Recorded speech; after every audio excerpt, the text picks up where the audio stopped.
Le 4 août 2008, Renaud Dutreil a annoncé qu'il quittait la politique pour des raisons professionnelles. Aujourd'hui, la place de député de la première circonscription de la Marne doit retrouver preneur. Après le premier tour des législatives partielles de la semaine dernière, nous connaissons les deux candidats qui se disputeront le siège lors du deuxième tour ce dimanche. Arnaud Robinet de l'UMP et le socialiste Éric Quénard.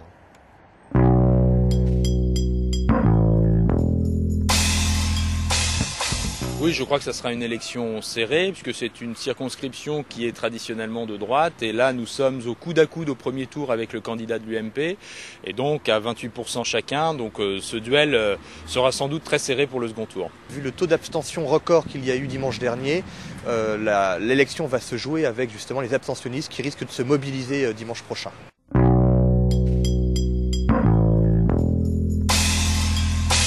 Je crois que le record d'abstention s'explique par trois phénomènes. Le premier, c'est que c'est une élection partielle qui mobilise traditionnellement assez peu les électeurs.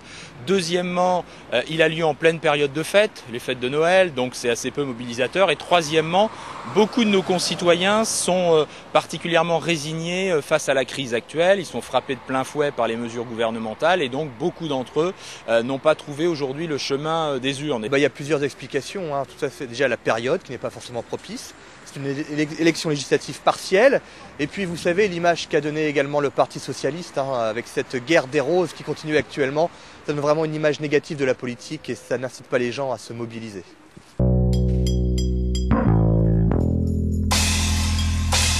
On va à la rencontre des quartiers, à la rencontre des gens, on fait du porte-à-porte, du contact pour mobiliser les gens bien sûr. Rien n'est joué, rien n'est acquis et la mobilisation peut faire la différence dimanche prochain.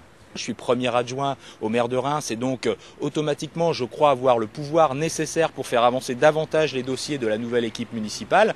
Et puis il faut un élu avec de l'expérience et je crois en tant que conseiller général avoir montré que je dispose de cette expérience pour faire bouger les choses.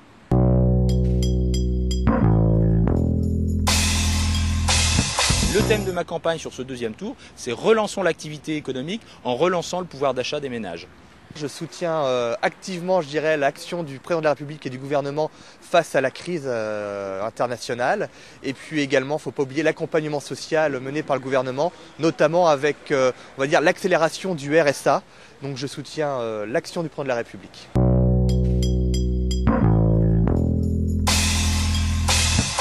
Aujourd'hui, je suis le plus à même des deux candidats en présence à pouvoir porter cette nouvelle dynamique à l'Assemblée nationale. Et donc si les uns et les autres souhaitent que cette dynamique soit portée à l'échelle nationale et qu'on défende Reims et son agglomération à l'Assemblée nationale, eh bien il faut avoir un député qui soit au sein de l'équipe municipale, de la nouvelle dynamique municipale. Moi j'invite et j'appelle les électeurs de la première circonscription à avoir un député, je dirais, qui à leur écoute, un député qui leur ressemble, un député qui les rassemble et avoir un député, je dirais, actif, présent et à l'écoute de l'ensemble des habitants de la première circonscription.